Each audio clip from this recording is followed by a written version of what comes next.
நான் மற்றவர்களால் குப்பையை போல் எண்ணப்படுகிறேனே என்று கவலைப்படும் ஆத்துமாவே, இன்று கர்த்தர் உங்களுக்கு சொல்லுவது 1 சாமுவேல் 2:8. அவர் சிறியவனை புழுதியிலிருந்து எடுத்து எளியவனை குப்பையிலிருந்து உயர்த்துகிறார். அவர்களை பிரபுக்களோடு உட்காரவும் மகிமையுள்ள சிங்காசனத்தை சுதந்தரிக்கவும் பண்ணுகிறார். தன் தகப்பன் சகோதரர்களால் கூட ஒரு பொருட்படுத்தாத ஒரு மனிதர் தான் தாவீது. ஆனால் தேவனுடைய கண்கள் அவர் மேல் இருந்தபடியினால் தேவன் அவரை ராஜாவாய் தெரிந்து கொண்டு மகிமையுள்ள ஒரு சிங்காசனத்தை கொடுத்திருந்தார். அதற்கு தாவீது செய்ததுதான் என்ன?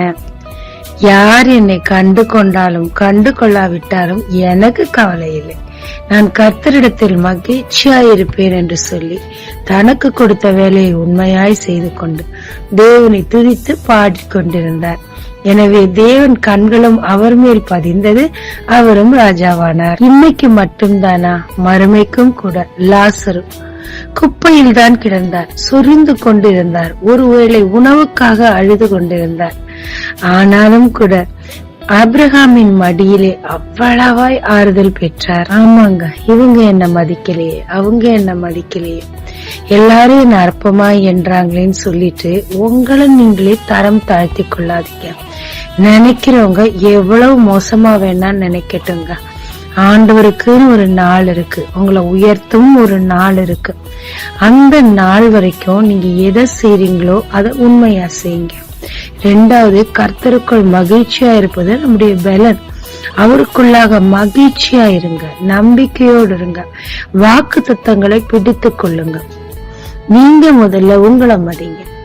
பிறகு என்ன, கர்த்தருடைய நாள் வரும்போது எல்லார் கண்களுக்கு முன்பாக உங்களை வெட்கப்படுத்தின அவமானப்படுத்தின எல்லார் கண்களுக்கு முன்பாக கர்த்தர் உங்களை உயர்த்தி மகிழ்வாருங்க. ஜெபிக்கலாமாங்க. தேவரே, நான் ஒதுக்கப்பட்டு புறக்கணிக்கப்பட்டு சிறுமைப்பட்டவளாய் இருக்கிறேன் ஐயா. இதனால் என் இருதயம் குத்துண்டு கிடக்குது. இப்போதும் கர்த்தாவே, நான் உம்முடைய மகள், நான் இளவரசி, நான் ராஜாவாய் அழைக்கப்பட்டவள். உம்மை நம்புவேன், உம் வாக்குகளை நம்புவேன், உமக்குள் மகிழ்ந்து களி கூர்ந்து நீர் என்னை உயர்த்தும் நாள் வரைக்கும் உம் கரத்தில் அடங்கி இருக்க எனக்கு கிருபை தாரும்.